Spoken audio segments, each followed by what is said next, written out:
afternoon and welcome to UBC Lunchtime News on this 7th of February 2026.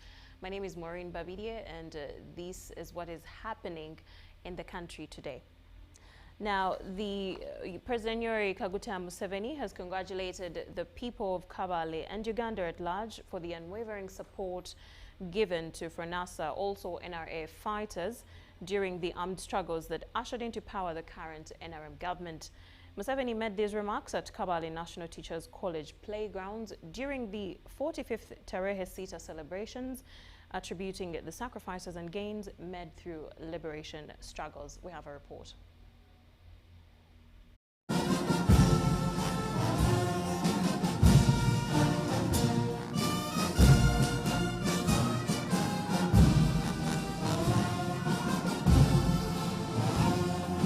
Thousands of people gathered at Kabale NTC grounds to celebrate the 45th Tarehe Sita, a ceremony graced by the President, His Excellency General Yoweri Kaguta Museveni.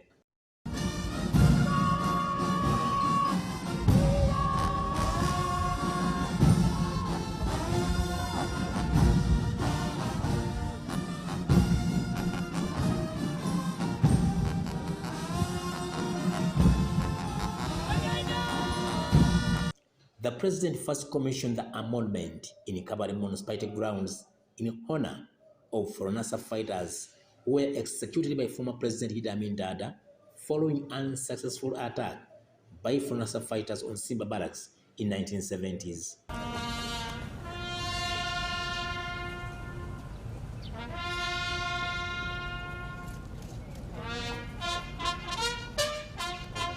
The monument recognizes gains and role played by historical FRONASA NRA members in the armed struggle that led to the liberation of Uganda. Later, the President was ushered into the venue in the company of the First Lady, Mama Janet Kataha Museveni.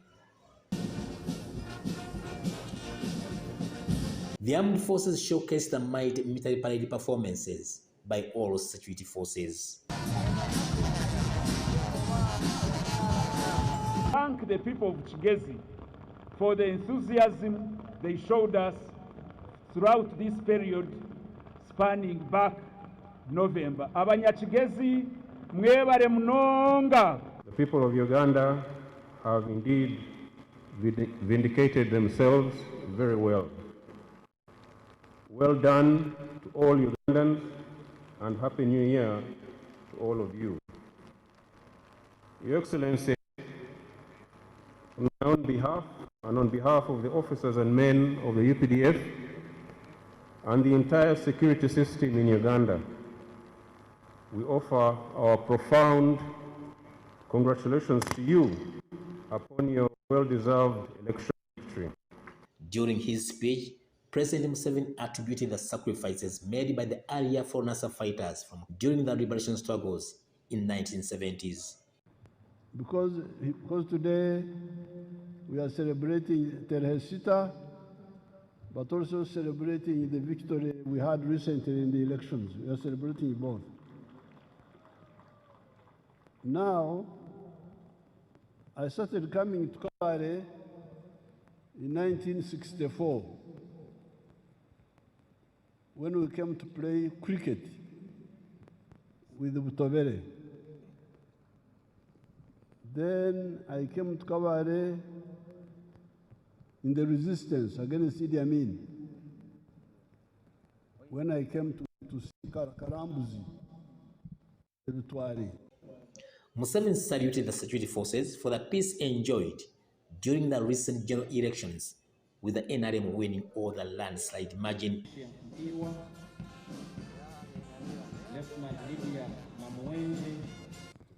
I want to salute the UPDF and the other security forces for the robust security they gave during the recent elections. They did a very good job. The Chief of Defense Forces CDF General Hoskai Nerugaba was decorated with Kabalega Star Medal for his dignified services in the army.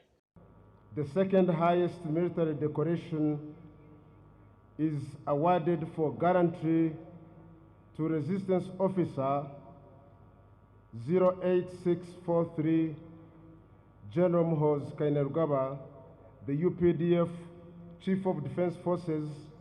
Other decorated senior officers with Renzo Star medals include Lieutenant General Kanja Mohanga, Lieutenant General Charles Okidi, and Major General James Kinarwa. Tarehe Sita is the day the UPDF commemorates its transition from Fronasa NRA to UPDF, honoring the sacrifices of its fighters to Uganda's development. Fronasa fighters were the earliest recruits mobilized by Museveni in 1970s to fight Amin's regime. In attendance were top government and military officials, among others. Haruna Mtesasira, reporting for Ubc News in Kabare District.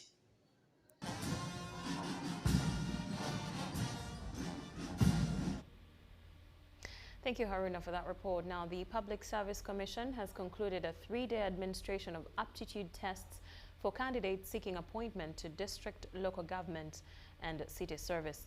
The exercise conducted by the Selection Systems Department forms part of an ongoing national recruitment drive aimed at strengthening staffing levels and improving service delivery in local governments.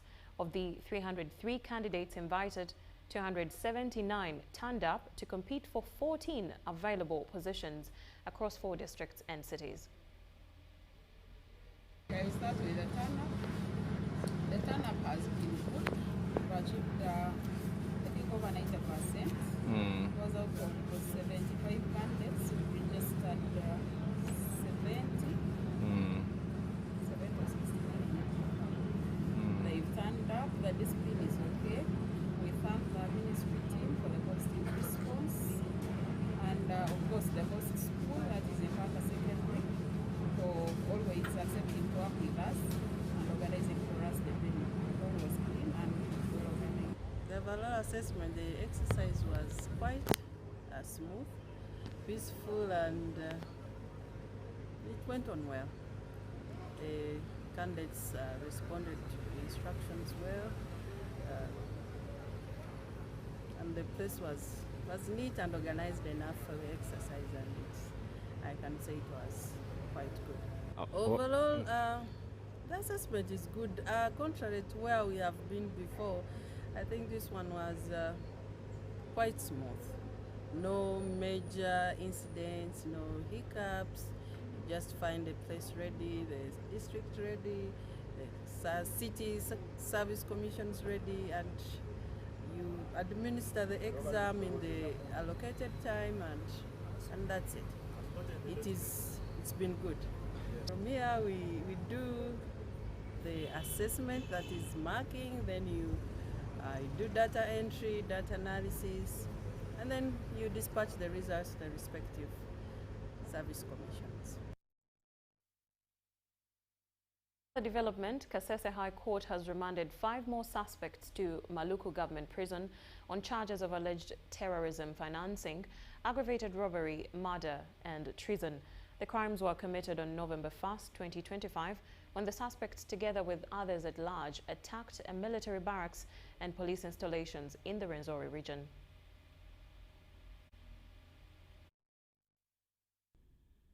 Court presided over by Kasese Grade 1 Magistrate Ngamije Mbale Faizo has remanded 5 suspects identified as Daniel Kabende, 26, Elisha Mobonga, 28, Sam Kahindo Gakani, 23, Edward Isemukonzo, 24, and Wambale Amon, 30, to Maluku government prisons in Bale district. The suspects, together with 97 others currently on remand, were charged with crimes of alleged terrorism financing, aggravated robbery, murder, and treason. Other accused persons from number 1, Vera Josephine, up to 97,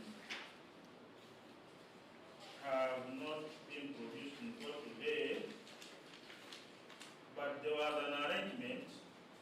Prosecution told court that on November 1st, 2025, the suspects used guns, machetes, arrows to attack various military barracks, police installations, and education institutions in the districts of Kasese, Bundibujo, Kabalore, and Bunyangabu, leading to the death of a police officer, soldiers, and civilians. The transfer is not in good faith. It is a witch hunt. Counsel Barnabas Tinkasimire, on behalf of Victoria Advocates, asked the court to expedite investigations about the suspects, since some are said to be innocent and need fair treatment and justice.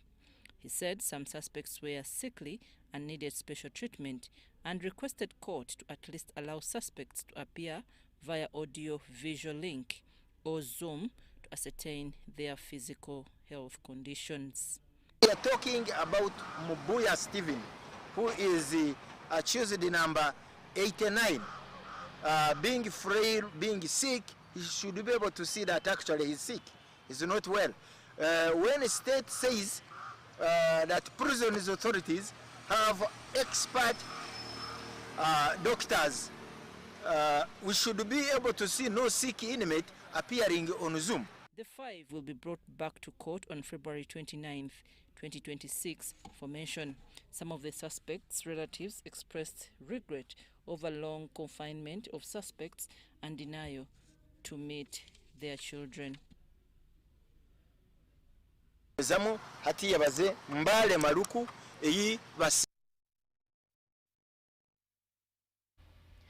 The National Peasants Party President Robert Kasibante has filed an application before the Supreme Court seeking permission to withdraw the 2026 presidential election petition he lodged against NRM's General Yoweri Kaguta Museveni, the Electoral Commission and the Attorney General. Kasibante cites financial constraints as the main reason for the withdrawal, saying the petition has become too costly to prosecute. He says it would require over $5 million to conduct a comprehensive forensic scan of all biometric voter verification kit machines to obtain evidence in support of his claims. He further says that although he had been promised financial support and evidence by other political parties, the commitments failed to materialize. The Supreme Court justices had scheduled to deliver a ruling on two applications filed by Robert Kasibante, one seeking access to data from the biometric voter verification kits held by the Electoral Commission and seeking evidence from President Yoweri Kaguta Museveni. Court also expected to rule on Kasibante's request to cross-examine the Electoral Commission chairperson and the Deputy Attorney General, Jackson Kafuzi. However, despite all parties appearing in court, the respondents were taken by surprise when Kasibante, through his legal team, revealed that he had already filed an application seeking to withdraw the petition. So we are saying we wrote letters, which we are going to share with you, to all political parties to have evidence, to support us with evidence in that area. But most of them were adamant, but they did not all support us. And we said no. And we saw where we are going in this money, which we didn't have. Kasibante explained that prosecuting the petition will require him more than $5 million and navigating complex legal procedures, which he said he could no longer sustain. Now, this case, to petition a case in a Supreme Court, you need like $3 billion. I sold all what I had to have this case filed here. Now, adding more $4 billion, that means I'm going to be announced a bankruptcy. He therefore asked the Supreme Court to grant him permission to withdraw the petition. Following the development, proceedings could not continue. The justice held a 15-minute cross-door meeting with all parties, after which the Attorney General Chiriwa Chiwanuka addressed the media. Everything that is done here in election petition is done very fast. So once the court tells you we're waiting, the court requires us to file our responses, and we're going to file responses immediately. As you may realize, we file opposing the application, we file opposing the petition. So from the Attorney General's, for the Attorney General's part, we don't intend to oppose. Oh, wow, okay. The Attorney General expressed disappointment, citing that time and resources already expended by the respondents. Of course, we've put in a lot of time and work. We were ready for the hearing. If you were here the last time, we did make our arguments on the application. We filed voluminous responses to the application. So yes, we obviously will be affected. The Electoral Commission's lead lawyer, Mwesigwa Lukutana, said he was not surprised by the move, arguing that the petition lacked merit from the outset. We're not happy because we put it out of time. Then as lawyers, we had expected the president, because we had guided the court in our submissions on how to treat this application. And if the Supreme Court pronounced itself on the matter. Other political actors approached him and promised to back him up. Unfortunately, he was left hanging in balance. He was smart enough. And he said, no, I have to do what? Maybe I have to withdraw. Because you guys, you are going to incur costs, of which costs, I don't know who would have bailed you out. Kasibante, however, vowed to chant a new source of action following the withdrawal of the petition. Phase 1 ewedde, tugenda mu phase 2. Enendemeredde. Betwakisuubira nti bagenda kunnyambako. Kakati ngenda ku kyakubiri kyeseetaaga bannayuganda kunnyambako okuggyako abo abakkiriza mu byenkola ki byenzikiririzaamu. Mwami Kyagulanyi gobeera eyo nangenda kubeera eno. If formal responses are filed, the Supreme Court justices are expected to resume hearing next week to give further directions. In his main petition, Robert Kasibante had asked the Supreme Court justices to nullify President Museveni's election, citing alleged election irregularities, voter bribery, security agency involvement, and claims that voting took place in more than 15,000 non-gazetted polling stations. Deborah Namamonde, Viola Nansubuga, UBC News. Thank you, Deborah, for bringing us to speed. Now, in more news, the family of the late Cecilia Atimogwal has visited the construction site of the Dokolo Heritage Center in Kangai sub-county, one of Uganda's most significant historical sites linked to resistance against colonial rule. The multi-billion shilling project, which Cecilia Ogwal passionately championed during her lifetime, is steadily taking shape and is expected to transform Dokolo district into a major cultural and tourism hub. The Kabaka of Uganda and the Mukama of Bunyoro were actually betrayed by their own people, but they were defended by the Langi here in Dokolo. This is the center of Uganda national unity. I want you to go back and translate that into a national program.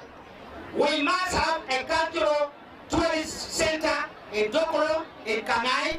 A long-held dream is gradually becoming a reality at a site widely regarded as the cradle of Uganda's national struggle. This is the very ground where Mukama Kabalega of Bunyoro and Kabaka Mwangar of Buganda sought refuge while resisting British colonial rule, an act that symbolized unity among Uganda's kingdoms long before independence.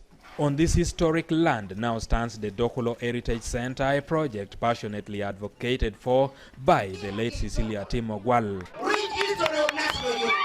Her family, led by her husband, Lamek Ogwal, and daughter, Dr. Rosemary Alwach Ogwal, toured the site to assess progress on a project that held deep personal and national significance. Yeah, at that time there were no politicians, but it's amazing to hear that Mwanga and Kabarega were the political rulers. Cecilia Atimogwal strived so hard to make sure that we had this heritage center where people could celebrate the spirit of all these cultures coming together and what makes Uganda a particularly strong nation. We celebrate that.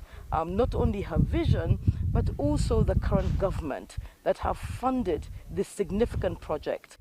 Construction of the first phase, estimated at 15 billion shillings, is now at 56% completion as of February. Once completed, the second phase will introduce additional facilities aimed at transforming the area into a state-of-art tourism destination. For Cecilia Ogwal's family, the project presents more than infrastructure, it is a legacy. So that we may have a district hospital, we may have this particular heritage site, and when we have all these facilities in place, there's nothing that would be more important towards oversight than having Doholo municipality.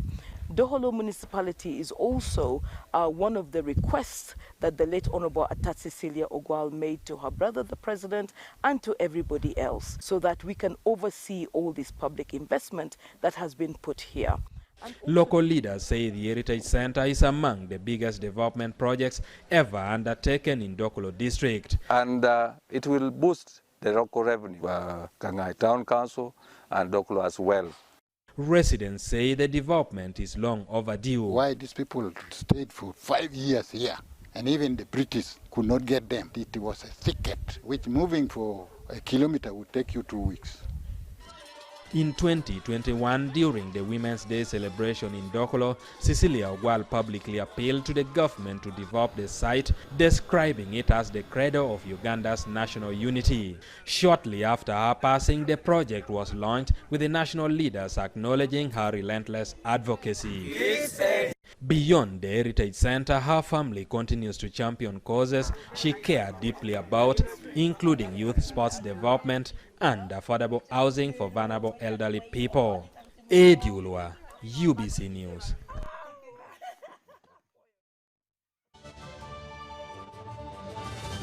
Somchala. Yes, Daddy. You know the children are going back to school and things are a bit tight. For now, why don't you take half of the fees to junior school, and for the school van contribution, we shall pay later. Daddy, why don't we pay using MTN Momo, where we stand a chance of winning school fees for a whole year and more? By the way, you can also apply for a school fees loan, and also participating schools can win a school van. That's right! Win school fees for a whole year and more. Get Momo goodies and a school van for participating schools. You can also apply for a school fees loan. Simply dial *165*80# or use the Momo app.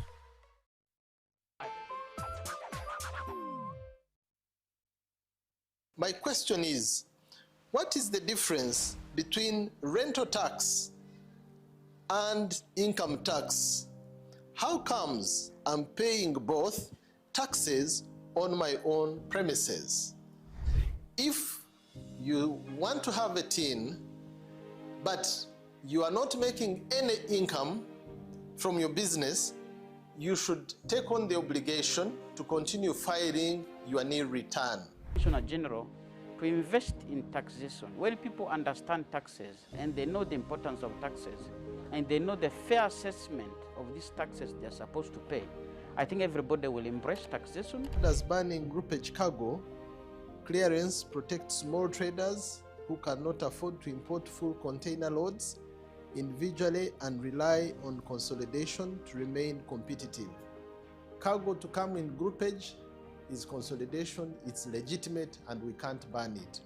What we have banned, or what we have stopped, is the use of container leaders. Now, Fiona, the good news I have for you is that among the new tax proposals, now you can get direct answers. Send your tax-related questions via WhatsApp or SMS to 0790-141-887, and the Commissioner General of URA, John Musinguzi, will personally address them. Tune in to UBC News Tonight every Monday and Wednesday for expert insights and clear explanations. Buza, Commissioner. Somchala. Yes, Daddy. You know the children are going back to school and things are a bit tight. For now, why don't you take half of the fees to junior school, and for the school van contribution, we shall pay later. Daddy, why don't we pay using MTN Momo, where we stand a chance of winning school fees for a whole year and more? By the way, you can also apply for a school fees loan, and also participating schools can win a school van. That's right! Win school fees for a whole year and more. Get Momo goodies and a school van for participating schools. You can also apply for a school fees loan. Simply dial *165*80# or use the Momo app.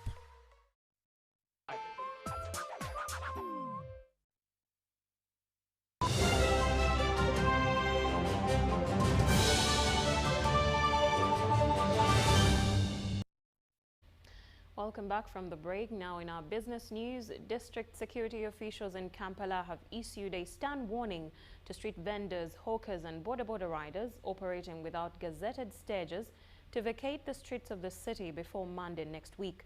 The directive follows an earlier order by the Minister for Kampala and Metropolitan Affairs, Hajati Minsa Kabanda, aimed at decongesting the city and improving public safety. Take a look.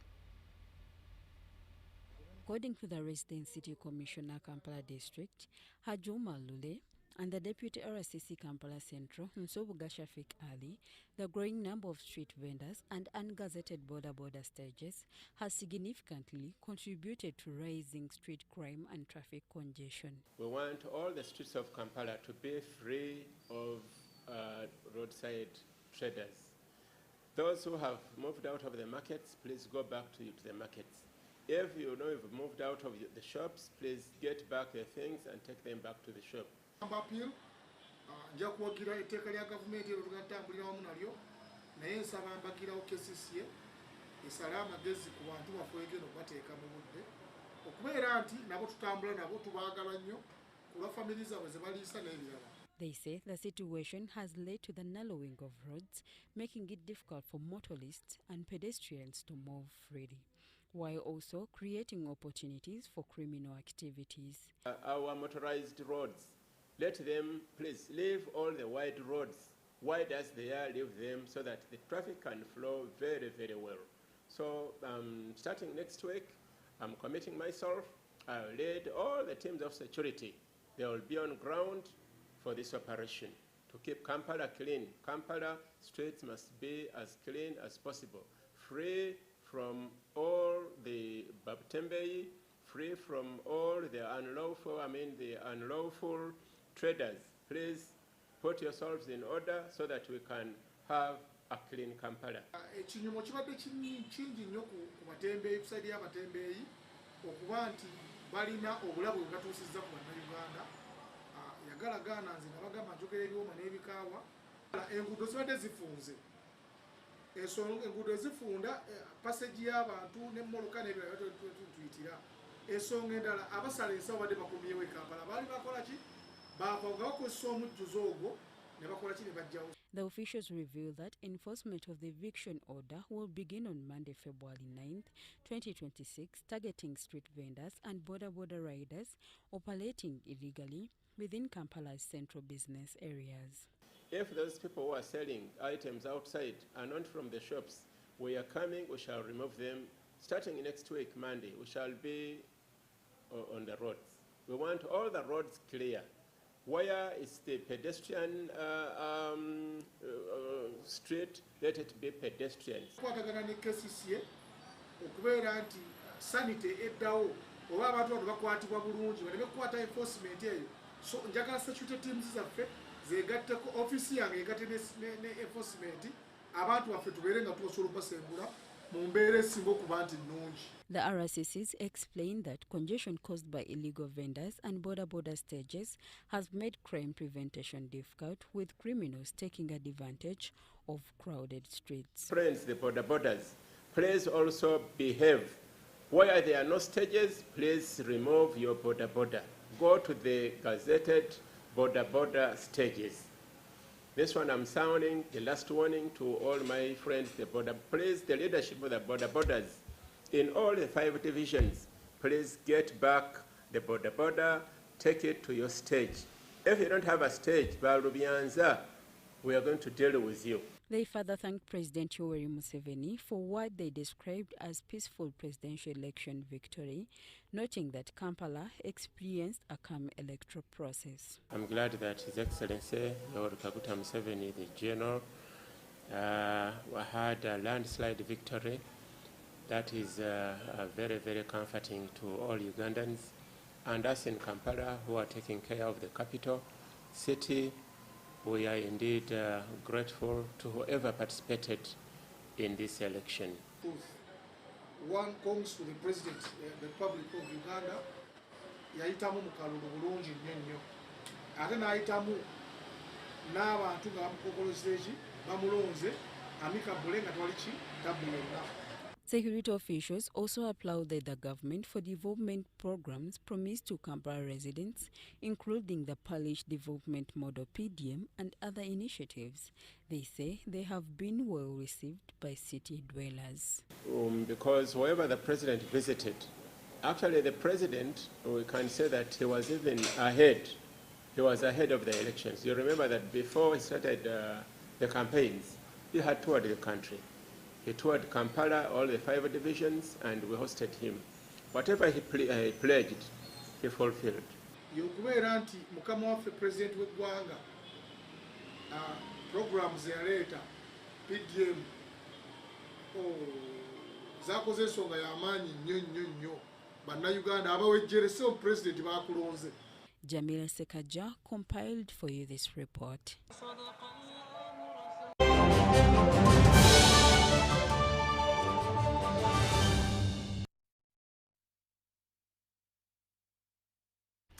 Thank you so much, Nalu Sibawini, for bringing us to speed. And you have heard from the horse's mouth. Be sure to heed to those warnings to avoid unnecessary friction with authority. Now, that brings us to the end, of course. Thank you so much for watching. Do not forget to see me at 8 and 10 p.m. for more news in our subsequent bulletins. My name is Moureen Babirye. Goodbye for now.